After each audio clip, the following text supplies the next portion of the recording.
하나님의 놀라운 사랑을 감사하고 찬양을 드립니다. 아멘. 감사합니다.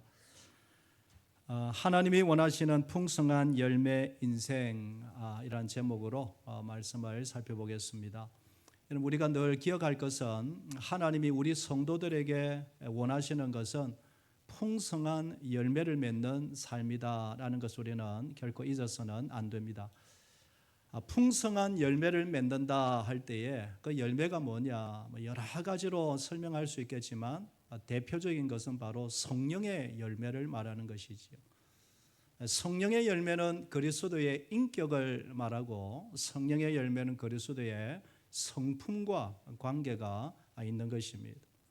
그러니까 이 성령의 열매는 하나님과 깊은 교제, 말씀과 기도로 성령 안에서 우리 주님과 깊은 교제에서 나온다는 것을 우리는 다시 한번 더 기억해야 합니다.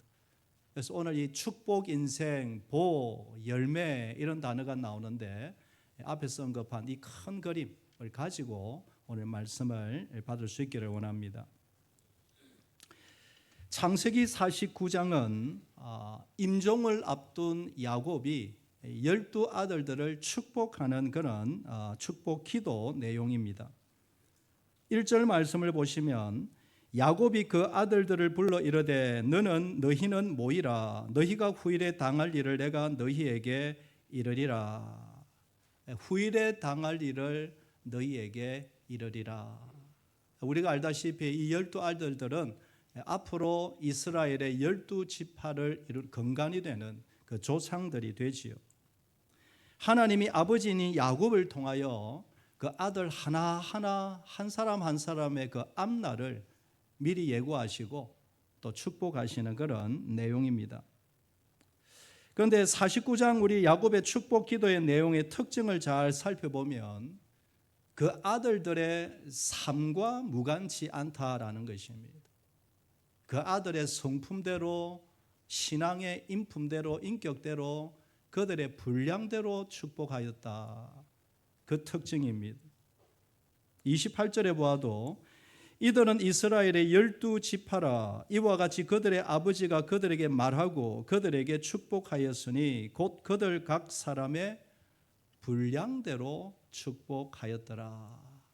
그의 성품대로 하나님을 사랑하는 그 믿음의 인품대로 복을 주셨다라고 기록합니다. 이런 몇 사람 살펴보면 첫째 장자가 르우벤이지요. 르우벤은 장자의 큰 복을 받았습니다. 그런데 그가 그의 욕망을 제어하지 못함으로 인해 장자권을 뺏기게 됩니다. 엄청난 복을 놓쳐버린 것이죠. 둘째와 셋째 시몬과 레위도 여러분 이 역사를 이 창세기를 읽어보셔서 알겠지만 여동생 디나 부끄러운 일을 당하죠. 그 일을 통하여 화가 나가지고 세겜 지역의 모든 남자들을 다 죽여버리는 살육 사건이 일어납니다. 결코 하나님이 인정하시지 않지요. 그 살인 사건으로 그들을 이스라엘 역사 중에서 흩어지리라라는 그런 예언을 받습니다. 실제로 출애굽기 이하 민수기를 쭉 읽어보면 모세의 축복 기도 가운데 이 시므온 지파는 빠집니다. 땅도 제대로 분배받지 못합니다. 그러니 시므온과 레위 지파는 원하든 원하지 않든 온 이스라엘 전역에 흩어지게 되는 것이지. 넷째 유다는 8절에서 12절까지 이르도록 큰 복을 받습니다. 여러분 창세기 38장에 며느리 다말과의 관계에서 부끄러운 일이 있었지만 이 유다는 평소에 중재자였습니다. 형제와 형제 사이를 화해시키는 일을 했었습니다. 그것을 보시고 하나님이 12절에 이르도록 복을 주시는 것이죠. 결국 이 유다 가문에서 누가 오십니까? 다윗, 예수 그리스도가 태어나게 되시는 것이죠. 그러니까 이 모든 야곱의 축복의 내용들은 그들의 삶대로 믿음의 분량대로 축복하였다. 창세기 49장의 야곱의 축복 기도에서 우리는 중요한 교훈을 우리는 잊지 말아야 합니다. 저와 우리 모든 하나님의 자녀들 성도는 하나님 앞에서 바로 살아야 할 줄 믿습니다.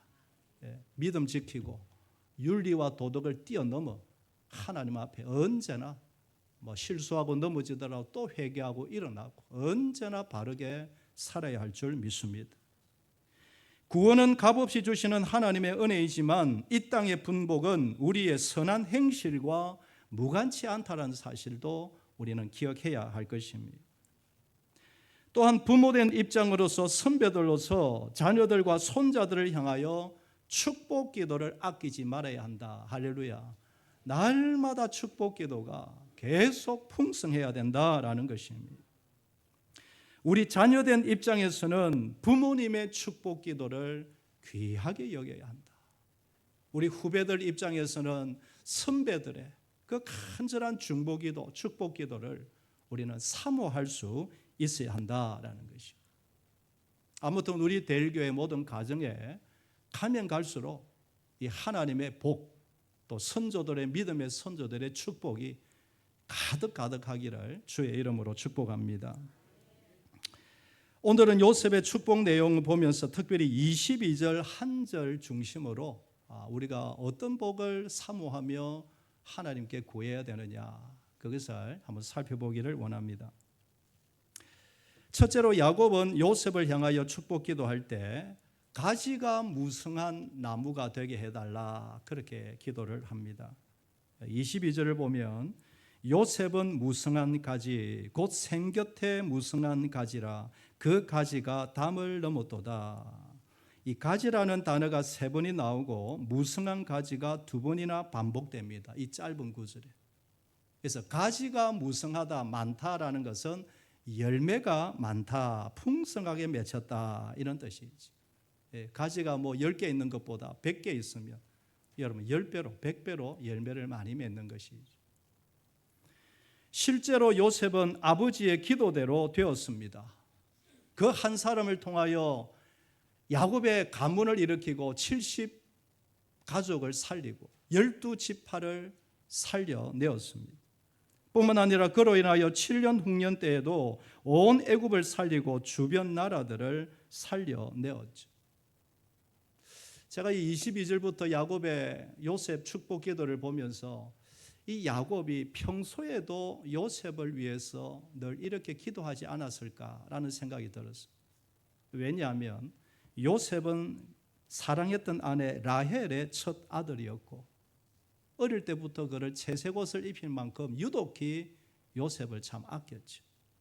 그래서 요셉을 늘 볼 때마다 할아버지의 하나님, 아버지의 하나님, 나의 하나님, 이 요셉이 우리 집안을 살리고 이 민족을 살리는 열매가 풍성한 인생 되게 하옵소서, 늘 그렇게 기도하지 않았을까. 사랑하는 여러분, 이 야곱의 축복 기도가 저와 여러분의 집안의 가정의 축복 기도가 되기를 소망합니다. 먼저 여러분, 우리 자신들을 보기를 원합니다. 나이에 상관없이, 우리의 형편에 상관없이 내 남은 인생 후반전 가지가 무성하여 열매 풍성한 인생 되게 하여 주시옵소서. 우리의 자녀들 가지가 무성하여 풍성한 열매 맺는 하나님 앞에 복 있는 인생들 되게 하여 주시옵소서. 여러분, 예수님도 요한복음 15장을 읽어보면 우리에게 가장 원하시는 것은 열매 맺는 삶이라는 것을 우리는 알게 됩니다. 요한복음 15장 8절에 보면 너희가 열매를 많이 맺으면 내 아버지께 영광을 받으실 것이요 너희는 내 제자가 되리라. 열매를 맺어야 하나님께 영광이 된다. 16절에도 너희가 나를 택한 것이 아니요 내가 너희를 택하여 세웠나니 이는 너희로 가서 열매를 맺게 하고 또 너희 열매가 항상 있게 하여 내 이름으로 아버지께 무엇을 구하든지 다 받게 하려 함이라. 예수님도 열매를 강조하셨습니다. 이 열매는 여러 가지로 표현할 수 있겠죠. 복음의 열매, 생명의 열매, 삶의 열매, 무엇보다도 언급한 성령의 열매를 말하는 것이지. 그러니까 이 말씀을 보면 열매가 있으면 무엇을 구하든지 다 받게 할 것이다. 열매가 있으면 기도 응답이 될 것이다. 그러니 열매와 기도의 응답은 하나님과의 깊은 교제에서 주어지는 것입니다. 하나님을 늘 찾느냐라는 것이죠. 요셉은 아버지 야곱의 간절한 축복 기도대로 그런 삶을 살아갔습니다. 우리가 다 읽어서 알겠지만 노예로 있을 때에도, 감옥에 있을 때에도, 앞이 캄캄할 때에도 언제나 하나님의 이름을 부르며 몸부림을 쳤지요. 창세기 41장을 보면 애굽의 바로왕이 요셉을 보면서 이런 별명 하나를 지어줍니다. 여러분 38절에 보면 바로가 그의 신하들에게 이르되 이와 같이 하나님의 무엇에 감동된? 영에 감동된 사람을 우리가 어찌 찾을 수 있으리요? 네, 이런 사람 처음 봤다라는 거죠. 여러분 바로가 요셉을 보니까 그냥 평범한 것 같은데, 그런데 하나 다른 거, 하나님을 두려워하는 사람이에요. 하나님을 늘 찾는 사람이에요.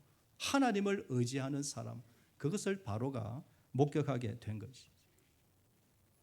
이런 요셉을 예수님의 그림자로 우리는 보는 것이죠. 그러니까 요셉을 통하여 야곱의 가문이 살아나고 이스라엘이 살아나고 또 온 애굽이 살아났듯이 예수 그리스도를 통하여 인류가 살아나고 영생이 복이 맺혀질 것을 이 요셉을 통하여 예수님을 미리 보여주는 것입니다. 사랑하는 여러분, 저와 여러분 한 번 더 축복합니다. 우리의 삶에도 하나님과 늘 동행하심으로 계속해서 이 아름다운 열매들이 계속 맺혀가기를 주의 이름으로 축복합니다. 그래서 저와 여러분의 간절한 인생 후반전의 기도, 가지가 무성한 인생 되게 하옵소서, 열매 많은 인생 되게 하옵소서. 이런 은혜가 우리 모두에게 있게 되기를 소망합니다. 두 번째로 야곱이 요셉을 향한 기도 중에 시냇가에 심은 나무, 그런 인생 되게 하옵소서. 여러분 22절 가운데 보면 샘 곁에 무성한 가지라, 그렇게 축복을 합니다. 샘 곁에, 마른 사막에 있는 그런 마른 나무가 아니고 샘 곁에 있으면 우리가 상상이 되지 않습니다. 이 샘은 우리 하나님이신 줄 믿습니다. 샘 곁의 나무는 하나님 곁에 있는 사람, 늘 하나님을 찾는 사람, 일이 잘 되든지 못 되든지, 가난하든지 나의 건강이 약하든지 언제나 삶의 원천을 하나님께 두는 사람. 여러분 앞에서 언급했듯이 이 요셉은 아버지의 기도대로 언제나 하나님을 잊어버리지 않았습니다. 특별히 창세기 39장에 보면 요셉이 노예로 잡혀가는데, 여러분 노예가 무슨 소망이 있고 무슨 미래가 있습니까? 그런데 39절 초반에는 형통한 자다, 하나님 앞에 형통한 자다, 그렇게 성경이 반복해서 기록하지. 성경에서 말하는 형통의 의미는 평안, 겉으로 보이는 물질만을 말하는 것이 아닌 것이지. 여러분 아무리 잘 사는 것 같고 아무리 풍성한 것 같아도 하나님 앞에 형통하지 못할 수 있다. 그러나 아무리 약하고 가진 것이 없다 할지라도 하나님이 인정하시면 얼마든지 형통한 자가 될 수 있다라는 사실. 이게 세상과 다른 것이죠. 구약 이스라엘이 왜 그렇게 실패하고 엉망이 되었습니까? 잘 사는 것 같은데 왜 엉망이 되었습니까? 예레미야 선지자는 생수의 근원이신 하나님을 버렸기 때문이다. 예레미야 2장 13절에 보면 내 백성이 두 가지 악을 행하였나니 곧 그들이 생수의 근원되는 나를 버린 것과 스스로 웅덩이를 판 것인데 그것은 그물을 가두지 못할 터진 웅덩이들이니라. 여러분 이스라엘이 잘 살았습니다. 하나님의 은혜로, 다윗의 은혜로, 조상들의 믿음의 선조들의 기도대로 잘 살았습니다. 그런데 왜 터진 웅덩이란 말합니까? 지금 너희들이 잘 사는 것 같지라도 지금의 평안, 지금의 물질, 지금의 건강만 보고 그렇게 살지 마라. 그거 다 사라질 것들이다. 사랑하는 백성들이여 하나님께로 돌아오라. 그리하면 너희가 다시 살아날 것이다. 사랑하는 여러분, 우리가 그렇게 소원하지만 앞으로 우리의 남은 생에 이 한 주간도 샘 곁의 나무처럼 하나님을 늘 붙잡고 살아가는 저와 여러분 되기를 소망합니다. 풍성한 열매를 맺는다는 것은 우리의 인격만으로 되지 않습니다. 우리의 노력에는 한계가 있습니다. 아무리 인품이 좋고 성품이 좋다 할지라도 변하기 마련입니다. 사람이 언제 변할지 모르는 것이 연약한 우리들입니다. 가장 안전한 길은 날마다 예수님 생각하고 날마다 예수님과 동행하는 것인 줄 믿습니다. 요한복음 15장 5절에 보면 나는 포도나무요 너희는 가지라. 그가 내 안에 내가 그 안에 거하면 사람이 열매를 많이 맺나니. 그러니까 우리가 물론 노력도 하지만 우리의 인격으로 의지로 열매 맺는 것 아니라 계속 예수님을 사모하며 예수님께로 나아가면 하나님이 맺어주시는 열매가 우리의 열매인 줄 믿습니다.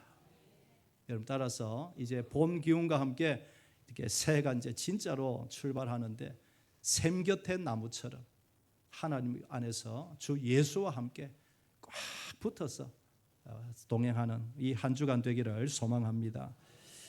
마지막 한 가지는 이 야곱이 요셉을 향하여 열매를 나누는 인생 되게 하옵소서라고 기도합니다.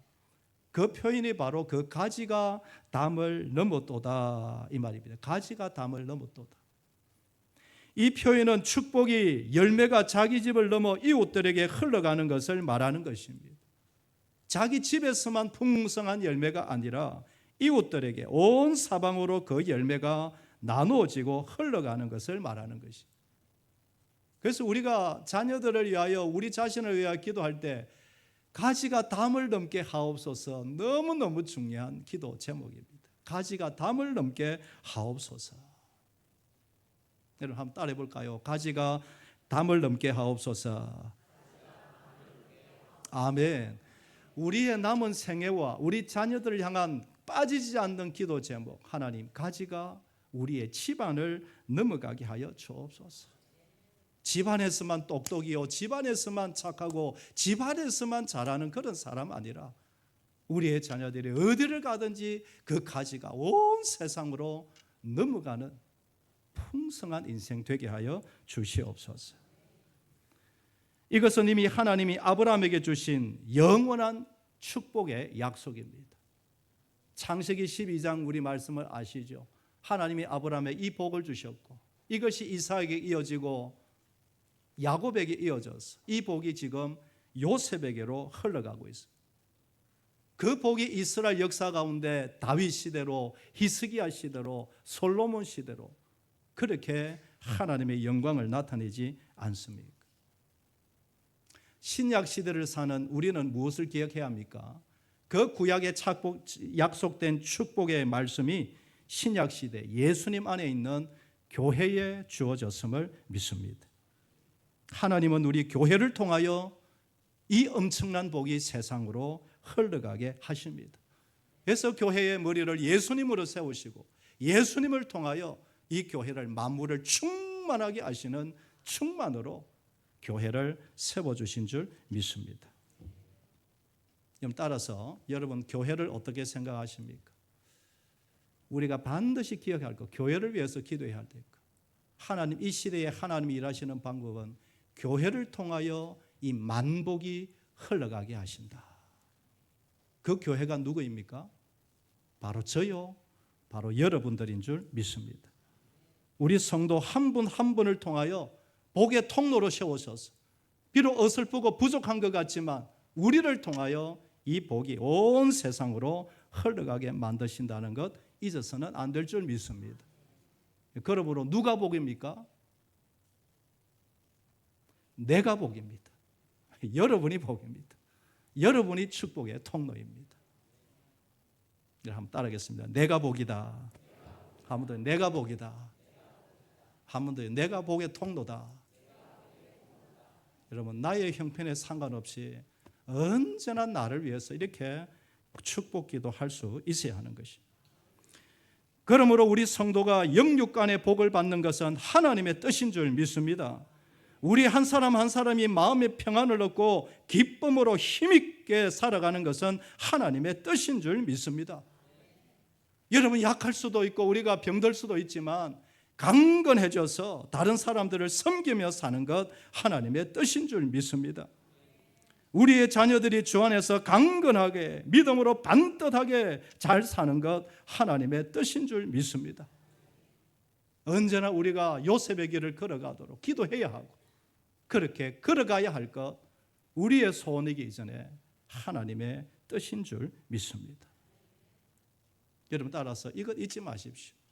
나의 형편에 상관없이 하나님의 뜻은 나를 통하여 가지가 담을 덮듯이 풍성한 열매가 나를 통하여 온 이웃으로 흘러가는 것이 하나님의 뜻이다. 이것 잊어서는 안 됩니다.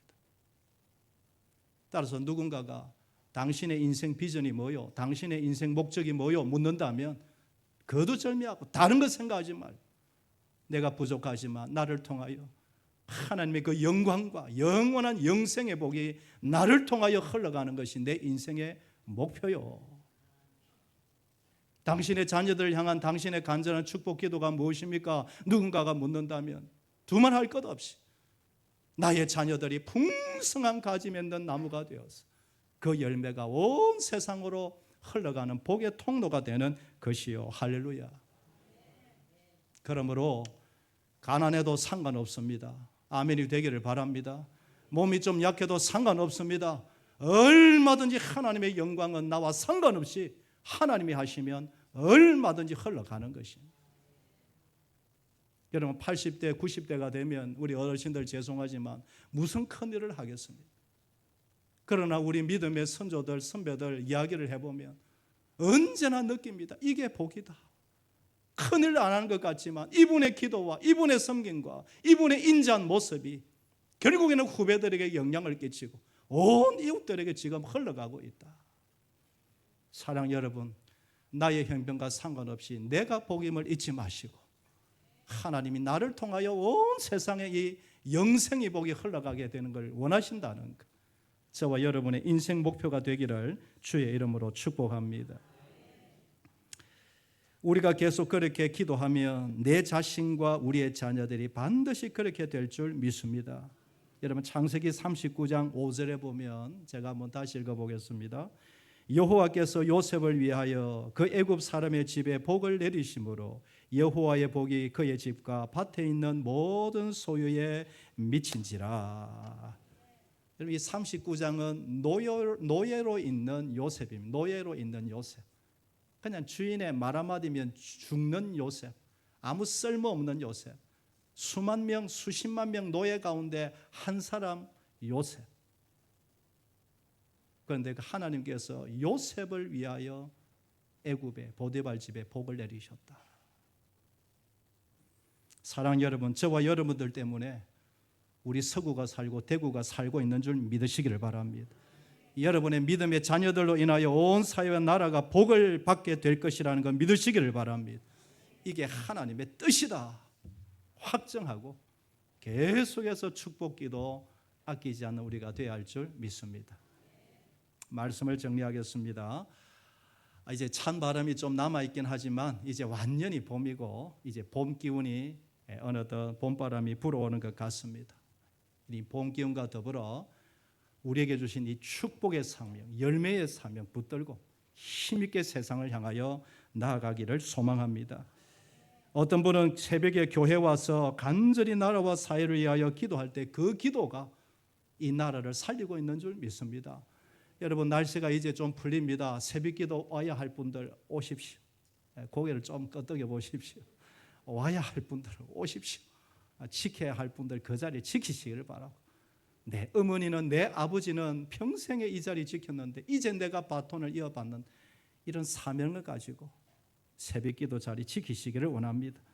어떤 분은 믿지 않는 한 가정을 위해 늘 기도하고 복음을 나누며 섬길 때에 그분을 통하여 주의가 환해지는 줄 믿습니다. 여러분 어떤 모양으로든지 내 속에 있는 이 영생의 복을 계속 나누고 흘려보내고 축복하는 이 복된 한 주간 우리 모든 자녀들 집안 되기를 주의 이름으로 축복합니다. 우리